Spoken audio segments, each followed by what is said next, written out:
Mae yna linell derfynol wedi ffurfio yn y gwylod yn y prif gylch gyda'r adran B, y Merlod Cymreig, i'r ebolesu i'r adfyrch 2 blwydd o'd. Ar hyn o bryd, ar y brig, i ni'n gweld Bryn Gwennol Princess, nag ym ddrwg gyda fi, ar hyn o bryd i ni'n gweld Paddock Chelsea Girl yn y safle cynta. Banc top Pandora yn ail. Ac yn drydydd, mae Bryn Gwennol Princess Charlotte. Yr hebannau ddim allan cweit eto, felly maen nhw'n dal i gafel yn dyn ar y safleoedd hynny. Yr un yn arddangos y cyntaf, David Russell o'r Alban. Dwi'n meddwl mae Colin Tibby o Bala sydd wedi cynhyrchu'r ceffyl yma ar ran teulu y Butterworth. Paddock Chelsea Girl oedd yn enillydd yn Sioe Llambed yn gynharach eleni.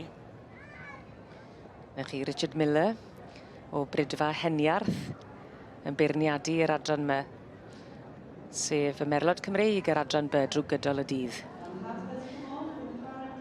Ac o'n blaen ni fan hyn, y ni'n gweld y buddigol.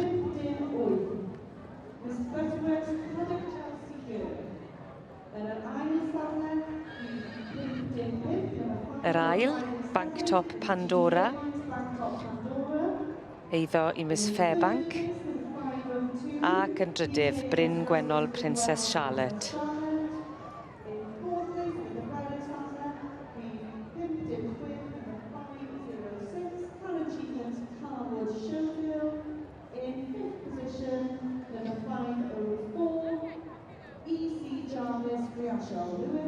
Arysfa yma gyda'r adran B bod yna potensial i farchogaeth. Wel, dyna oedd y syniad gyda'r adran B yw bod e'n rhywbeth, rhyw fath o poni ar gyfer farchogaeth. Dyna oedd y syniad tu ôl datblygu'r adran mewn ffordd. A chi'n gallu gweld, maen nhw fwy ysgafnari. Wel na, dylen nhw'n gweud na, mae pob adran gyda'r Cymreig yn ysgafnari tad, ond maen nhw'n symud yn wahanol rhyw ffordd. Llai falle gyda'i penluniau, a maen nhw'n flicio'u tad nhw tym bach yn fwy falle. A fi'n credu bod yr adran B yn esmwyth ofnadwy i farchogaeth. A ers rhyw hanner can mlynedd mae'r adran mewn bodoli? Ers tua 1959 wnaethon nhw cau'r studbook, lle o dim modd ddod â unrhyw fryd arall mewn i'r bryd erbyn, wel hynny oedd y pwynt lle wnaethon nhw gau'r llyfr. A dyma ni, dyma'r eiliad mae pawb yn deisyfu wrth iddyn nhw ddod i'r prif gylch.